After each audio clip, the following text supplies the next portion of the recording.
Welcome to the deep dive. Today we're unraveling a concept that's, well, often seen as the holy grail for any startup, yet it can be really stubbornly elusive for many. Product market fit. It gets talked about constantly, but what does it really take to find it? Yeah, it's a big one. If you've ever felt like you're just constantly pushing an idea or product uphill, putting in massive effort just to move an inch, then you know that struggle. We're going to explore what it means to reach that pivotal shift, that moment where customers actually start to pull your product from you rather than you having to constantly push it out there. And for this deep dive, we've pulled from a really fantastic collection of insights, practical advice too from people who've been there, seasoned entrepreneurs, builders. Our mission really is to distill these actionable nuggets into a clearer understanding for you. To clarify how you don't just build something, but how you build something people genuinely want, maybe even crave. Okay, so let's start right at the beginning, the fundamental definition. Product market fit is simply the match between what you built and who is going to buy it.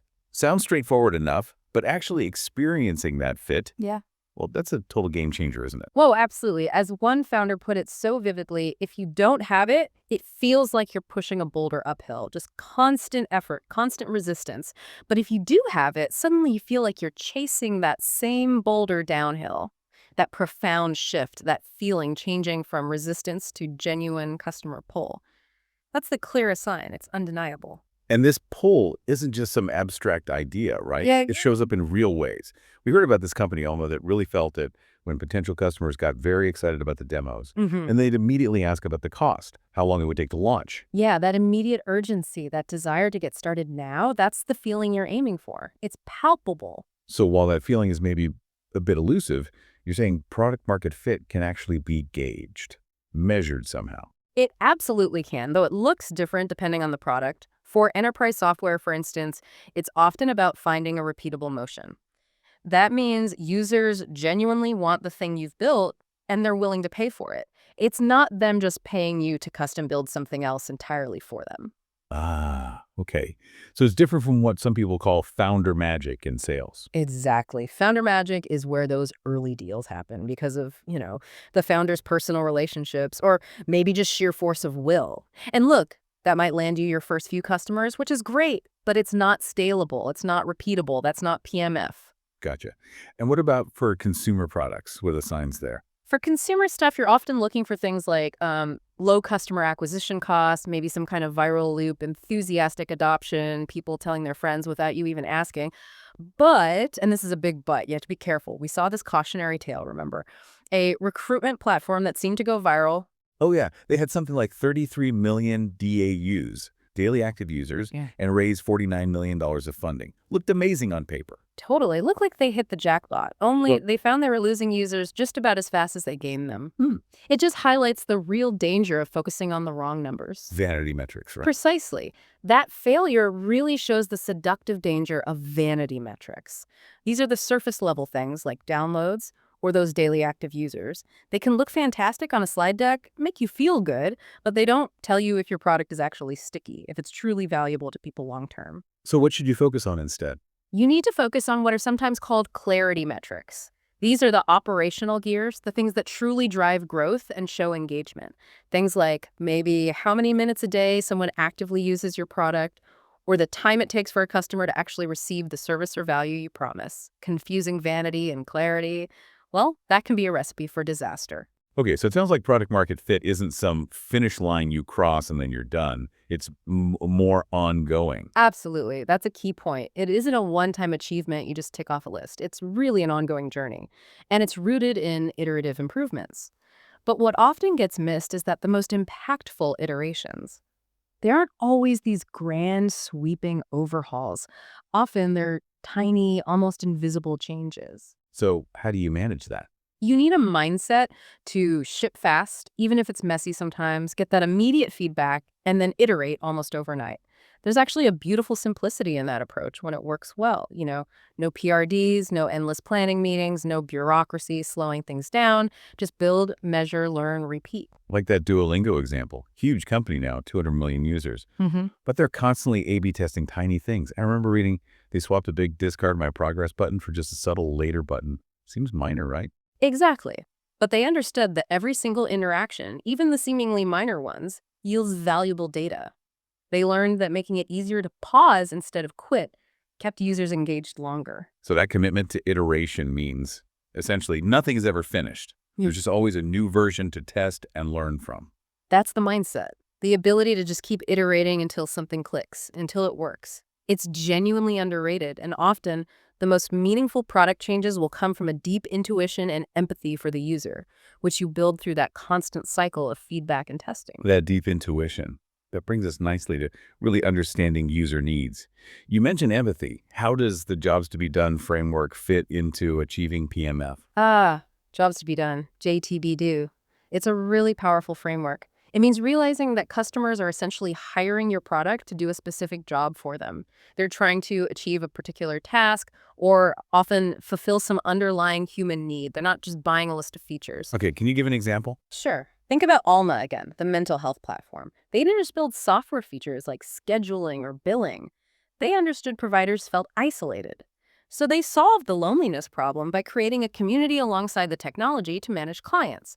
The job was connection and support, not just software tools. Right. Or like Dropbox. Their high expectation customer wasn't just looking for file sharing, technically speaking. Exactly. What they were hiring Dropbox for was a way to simplify his or her life, to gain time back in their day. That's the deeper job. Or Airbnb, the job isn't just finding a place to sleep, it's often about wanting to live like a local. Understanding that underlying need is key. So it's about looking past the surface features to the fundamental problem or desire. Precisely. And this jobs to be done thinking leads naturally into what some call customer problem fit. It's about continuously refining both your understanding of who your customer truly is, their context, their motivations, and the deep-seated problem or job you're solving for them. Getting that alignment right, that's where the magic starts to happen. That's the foundation for PMF. Okay, this next point feels really crucial and maybe a bit counterintuitive for some people. Before you actually have product market fit, the advice seems to be, don't focus your resources on growth tactics. Why is that? Why is trying to grow prematurely such a big mistake? It's an enormous risk. It really is. And there's also enormous risk in raising too early before you've actually found that fit, trying to grow prematurely. It isn't just risky because you're burning through cash faster. It's risky because you're basically amplifying a flawed or unproven product to a wider audience. Which makes it harder to change course later. Exponentially harder and much more expensive. You're trying to scale something that isn't working fundamentally. It's like building a really big house on quicksand. The advice we heard consistently was clear. Keep your burn rate low until you have product market fit. Because finding that fit first is your best chance at building a big company that matters. So if you're in that pre-PMF stage, what should your focus be? Your job, really, is to focus on reducing risk, learning as much as possible, as quickly as possible. The example given was an engineer at a company that isn't acquiring customers fast enough. Maybe their time is better spent talking to potential customers, understanding the market, essentially doing marketing or customer discovery work. Interesting. So it requires a different mindset where products and ideas should be disposable at this stage. You have to be willing to throw things away. Absolutely. You have to avoid getting stuck in that sunk cost fallacy where you keep pouring resources into something just because you've already invested time or money. Stay lean, stay agile, keep talking to users, and be ready to pivot based on what you learn. That's how you discover that fit. Okay, we've talked a lot about the feeling of PMF, the qualitative side. But how do we actually measure it more tangibly? Beyond just anecdotes, what metrics really give you a clear picture? Right. Beyond the feeling, you need tangible metrics. The LTV to CAC ratio is a classic one and incredibly helpful. LTV is customer lifetime value. TAC is customer acquisition cost. You generally want to aim for LTV to be at least 3 times CAC. That 3x multiple is a common benchmark. Why 3 times? Well, it generally indicates you have enough revenue left over after actually acquiring the customer to cover all your other operational costs, R&D, support, overheads, and still have enough margin left to reinvest in growth or, make a profit. And ideally, you also want to pay back that initial CAC in less than 18 months. This makes sure you're not tying up your capital for too long before you start seeing a return on acquiring that customer. Okay, LTV.TAC 3, payback 18 months. Good benchmarks.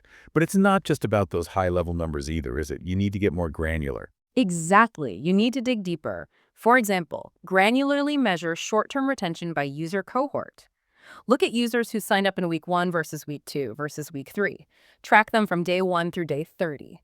How many are still active? What are they doing?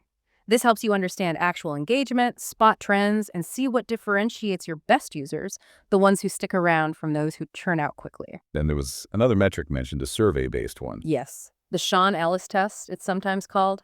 Ask your users. How would you feel if you could no longer use this product?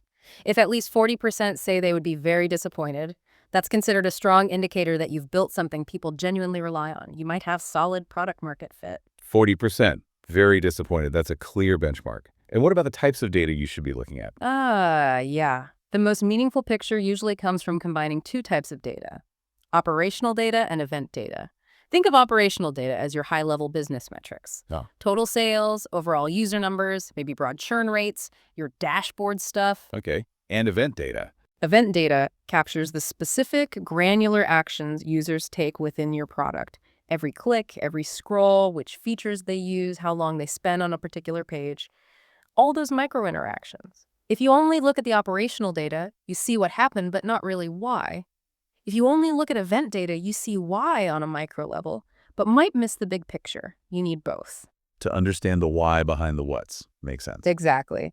Combining them helps you understand why users make certain decisions, what's working, what's not, and ultimately make much better choices about what to build next. Absolutely. Yeah. Okay, so speaking of testing those ideas, making sure you're building the right thing, what are some practical ways to sort of pressure test your product's assumptions, especially maybe for B2B companies, without having to build the entire thing first? That's a great question. For B2B, a really powerful first step is piloting with customers who acutely feel the problem. Find those companies or users who are already actively looking for a solution, maybe even trying to hack something together themselves. They'll be your most motivated early testers and give you the most honest feedback. And those pilots can lead to something more formal. They often evolve into what are called design partnerships. This is where you're essentially building the product hand in hand with a few key committed customers. They get early access, influence the direction, and you get invaluable real-world validation and feedback as you build.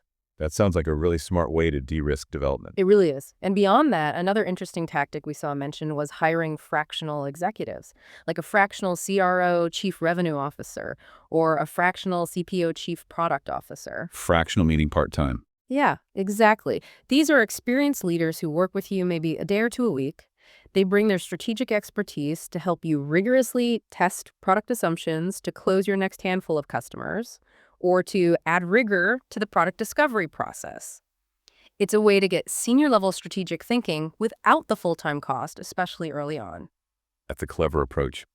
What about getting feedback from a broader group, but still in a structured way? Another really powerful tool there is setting up customer advisory boards, or CABs. You bring together a cross-section of potential users, maybe different roles, different company sizes, and meet with them regularly. The goal of a CAB is explicitly to validate whether your next move is right or wrong. You present your roadmap, your ideas, and get their direct opinions as you develop. So it's like having a built-in focus group of your target market. Pretty much. And companies also build huge loyalty and trigger positive word of mouth just by proactively following up with customers who requested specific features once those features have actually been built. It shows you're listening and acting on feedback. It's a fantastic way to turn that feedback loop into real customer relationships. Wow. Okay. This whole exploration into product market fit, it really shows it's such a dynamic, multifaceted journey. It's clearly not just about having a good idea. It's about deep empathy for the user, that relentless iteration cycle, having strategic patience, especially pre-PMF, and measuring what truly matters, looking beyond those surface-level numbers. Absolutely. And ultimately, there's a quote that touches on the grit required. A big part of having the grit to survive the startup process is this: how much doubt can you absorb? How long are you willing to be misunderstood? How long are you willing to be wrong or think that you're wrong, yet keep working on it anyway? That willingness to persist through the uncertainty, to keep refining, keep listening, even when things feel tough or unclear. That's often what enables these ambitious endeavors to finally find their market, to find that fit. That's a really powerful thought to end on.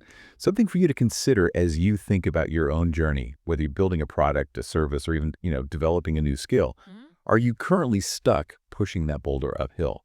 Or have you started to find that sweet spot, that momentum where you feel like you're chasing it downhill? Until next time, keep exploring, keep learning, and keep building towards that true customer pull.